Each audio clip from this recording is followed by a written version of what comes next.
So the next poem is very, very different. It's much more about body parts, and it's much more rollicking. Do you know the word rollicking? Yeah, it kind of means lusty, which usually means naughty, which usually means nice. It's called Ode Mollycoddle. This is a name for a Cheshire fool, possibly a woman, but who knows, because often men were referred to as mollycoddles. So here we go, Old Mollycoddle, and it has rhymes in it. Sword and skirt arise, show the Lord we know his lies. The stinking rich, the price of fish. Dance it up and dance it down, loose the county on the town, break out the witch's brew. Laurel spiders, May moon dew. Ode Mollycoddle knows full well only clerics roast in hell. Wands and laughter, tumbles in the hay, frolics and fumbles, loves of yesterday. Dance it in and dance it out, blaze the ways with a lusty shout, hoist our horn to the rising sun. Our Feast of Fools has just begun.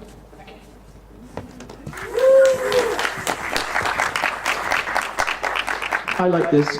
So this one is called I Love Pink. I'm trying to be more dynamic on the stage. People say, you behave like a stone, your poems are lovely, but you look like a stone. So I've heeded this feedback because feedback is a gift. So here we go. This is called I Love Pink, and I'm going to do this kneeling. A kickabout, symmetry of two lads balanced by a ball. To the tall one, the joker, it's a piece of cake. Reverse baseball cap, defiantly pink, casual as a bird, deft, generous. He's running barely, lightly towards mid-20s and sudden fatherhood. Never still, standing in different motions like the geysers of a fountain. I felt his eyes splash mine 2, 3 times across the square, rehearsed a saunter over. Playful pup, hello, tap of the ball, declaration of love. If parallel universe theory holds, we're trickling a ball between us, our forever pledge, into a pinkly perfect sunset, somewhere. Thank you.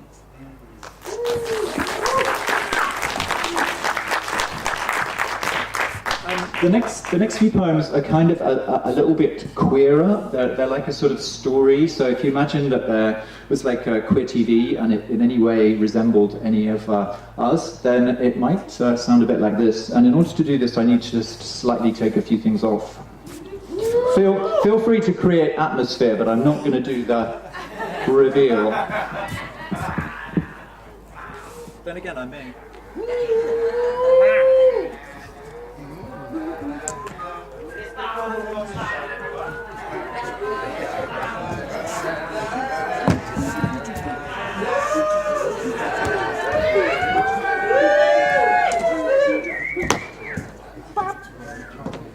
Oh look, my third eye. Now. Here we go. This one. I'm going to stick with this, it's nicer. This one is called Fettling. I'll leave it to your imaginations what it's talking about. And at this point, something rather magical may happen, if you listen carefully. Fettling. Everything about you is headlong, and your hair noisy in the air, like birds flocking. That beetrooty spread mounts our limbs, somewhere inside and everywhere drums faster, and fire extruded from your fingernails, expanding to my knuckles, twisted in air, raging through lungs noisy with you. Whatever they are, inside, outside, drummers faster, faster, faster. Quench of mouth, sharp with the shock of lemon. Juice, spit spattered across my chest. Your eyes looking, not looking. Looking between moments of me, satisfied. The rose-red rills shine in your eyes flow to me. A single unloosening of heart and hair comes to rest between us. birds. Birds everywhere.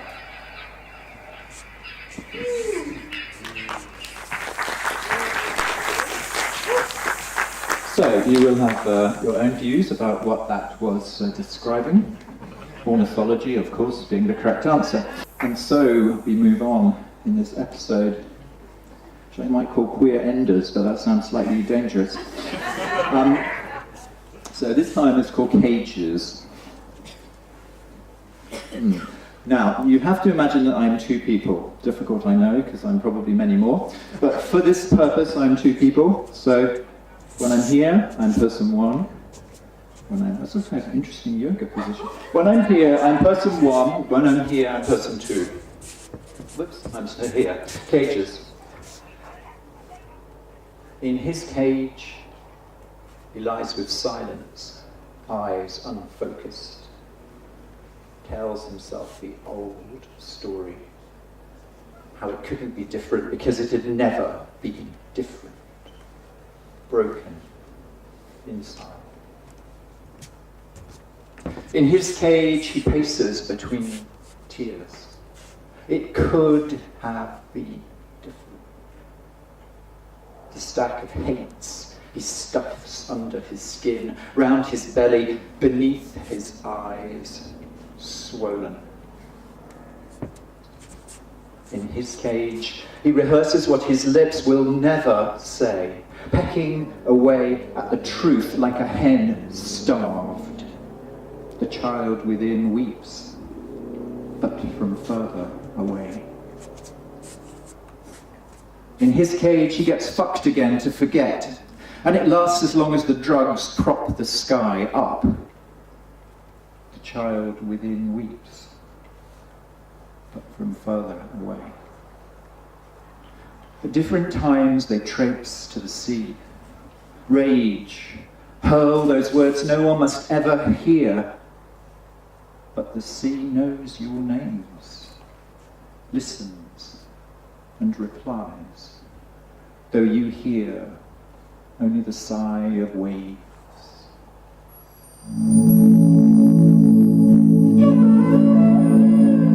You are loved. You are loved by all things. You can't feel it, for you do not love yourself. Surely you will make love with your eternal soul one day. Know yourself blessed, as all things are blessed. You will love again. You are love. We are love.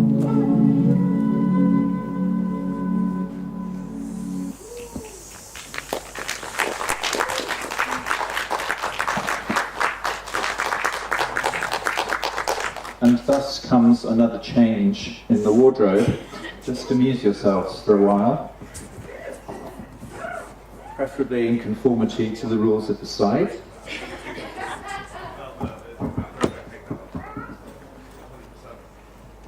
Then again, why?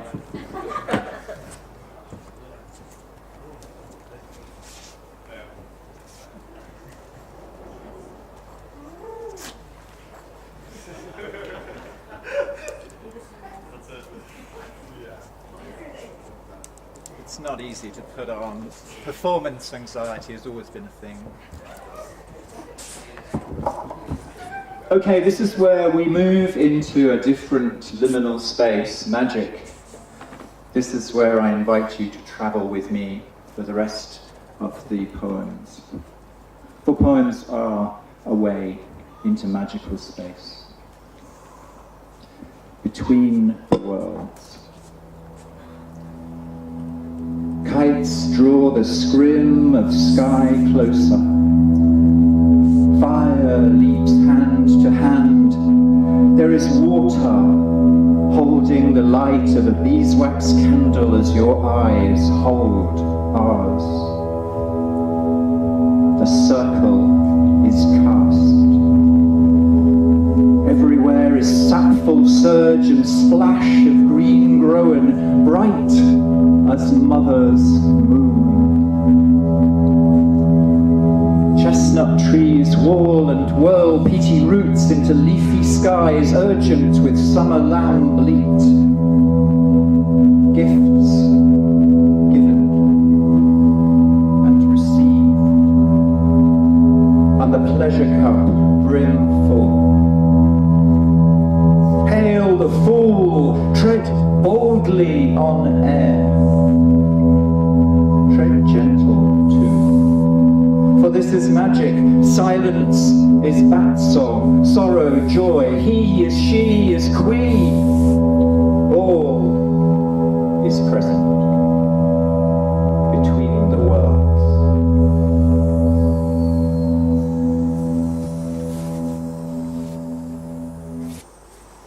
And from that magical place, you are now a tree. You're a tree that has watched a particular human for a long time. And this is your voice. Into you. Stood apart like a tree. My branches spread, the stars above flare the witch's midnight gown. My leaves ring changes constantly, unlistened to, except by the faces in the corners of clouds. My roots splice the soil, tickle and trickle the earth, and when you pass close enough to feel each fingertip, each molten fingertip, nothing happens. And it is wonderful enough. But when the moon is ripe, spills over us like a benediction, then I wish my cells could melt into a cinnamon stream and wallow in you.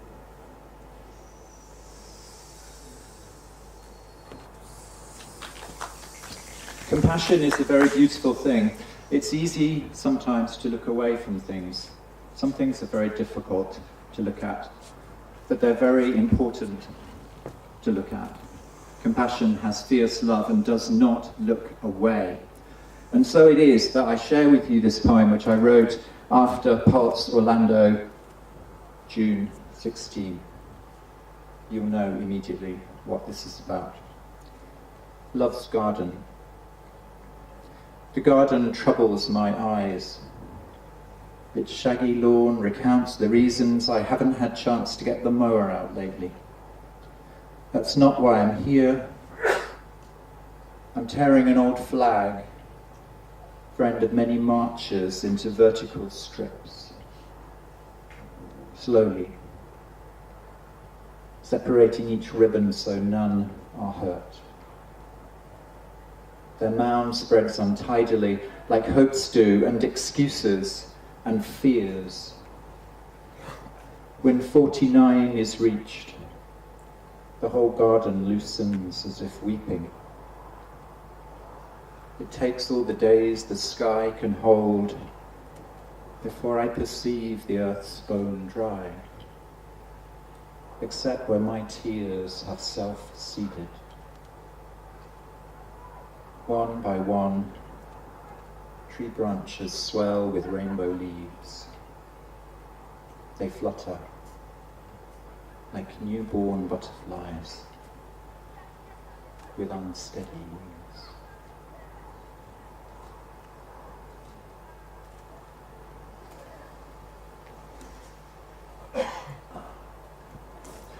And the last poem is very, very different. So love also brings us to community, to tribe, in my case, the Radical Fairies. Yay, the Radical Fairies! And if you haven't yet found out about the Radical Fairies, well, this is a great opportunity for it. So this one is called Joie de Voltaire. And Voltaire is a fairy sanctuary in France. A very, very beautiful place. A time for joy. Tears ripen. Nothing in the tree's gaze contradicts the flowers that dare declare they love. All the colours of music, all the music of the forest, bright with wonder's blessing. Think of it as a merry-go-round in a garden, on a mountain, under deep water. Bones blur, outlines loosen, a little like trees, indistinct in summer's haze. Splinters smoothed away. Hands unfold, steady on another's touch. Around the flames of laughter, the glow of conversation, kisses, tickle, settle, rest, depart, rainbow wings. Settle again and again. There is something like music that eases each separate note into one swelling melody. Wildly beautiful shapes, colours, swirl and swoon in this lava lamp. Somewhere, bees get busy with tomorrow's fruiting. As your fingers coax rope into baskets, I drop my doubts inside. Your offering eyes ignite my soul that's been singing to itself these years by the lake. Yes, eyes meet here. Shadows steepen their luster into jewel light that bursts beyond words. Words are clumsy messengers. Here, the language is pretty raps, wigs, dresses expressively excessive, fireworks fixed in half motion. Starbeams caught between silk and skin, skin and skin. With the night they sprawl, shifting abruptly to dodge the fire's frisky smoke. The days would be roaring and hungry, gone in a few gulps, just flakes to record the feast. A time for sadness. Dreams ripen. You snuggle in my heart. Thank you.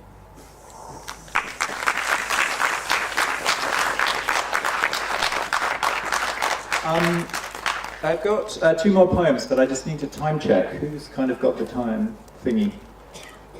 We could probably have... Two more is okay? It depends how long they are. Well, one is short and one is a little about the same length as the last one. Let's see. Yeah. Okay, so the penultimate one is a very, very important poem indeed, because I think, as well as magic and love leading us to insight and to beautiful experiences, they also lead us to activism. And sometimes it's really, really important to stand up and declare that something is wrong, that something is not happening, and to speak out. And so this poem is called Chechnya Love Song. I want to write some words to you, queer people of Chechnya, far, far away. Words strong enough to lift you up. Words to comfort and hold you when the torture stops. Words to sing like your mother once sang. When the night stretched endless. Words that shock those drones of uniform stone, pierce them with the virus of compassion, incurable. Words that shake feet, weary from marching up and down again, shake them gently awake, to stand tall for another battle with hate. Words that take those seeds of hate. Take all the seeds of hate and all the seeds of hate still to come. Rake them up with bare fingers. Pile them high as churches. Burn them. burn them under the full moon to the uproar of drums and dancing and the outpour of love. Fierce, fearless, unquenchable.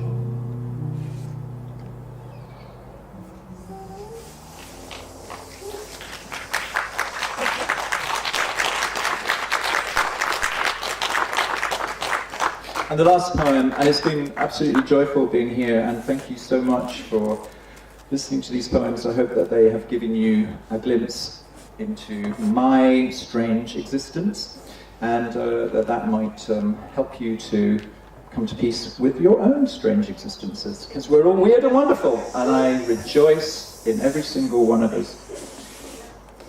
This one, my last one, is called Like Dancing in an Enchanted Forest, and I wrote this almost immediately after going home after Qweaver it last year. And I think it's fair to say that it wrote itself, it poured out. Wow. And now the light's just at the point that I can't really see. Yes, waves, tumble us gently, gleefully taking away feet that anyway were losing their grip alone, scooping us from fenced lives into something like a single ocean, a body of water limitless and liminal, or an enchanted forest, where trees, their branches of branches, numberless like the names of love, drop tender roots. Though deeply down they know the texture of each voice, each tear. Tears don't chill here to jaded ice that shreds hope silently. They stay alert, play tag with laughter frisky as minty streams, wide as wide-eyed scarlet. Nothing bogus here, no masked stridencies perplex. Brightlings burst with passion, so many newborn, aglow with the simple magic of every breath tasted, every offered hand a banner flown. Hearts are like thermos flasks, alone, cold, they stay cold.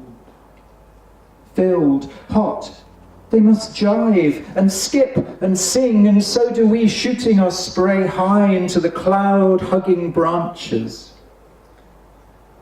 Bony bodies kink and melt and heal, and birds are loosed from eyes newly opened. In our forest we do not doubt that all birds, even caged ones textbooks say are flightless, one scratched on stone, do fly, as do we. Gifted with unforgettable wings, we soar above silvering branches, higher yet through phosphorescent seas, and up further, where cirrus clouds quicken into roots, and we the sap, risen to birth our own lush life forest. Thank you, you're wonderful. Thank you very much. Qweaver. I'd also like to thank Tom, who created the wonderful soundscaping for those poems. Thank you, darling.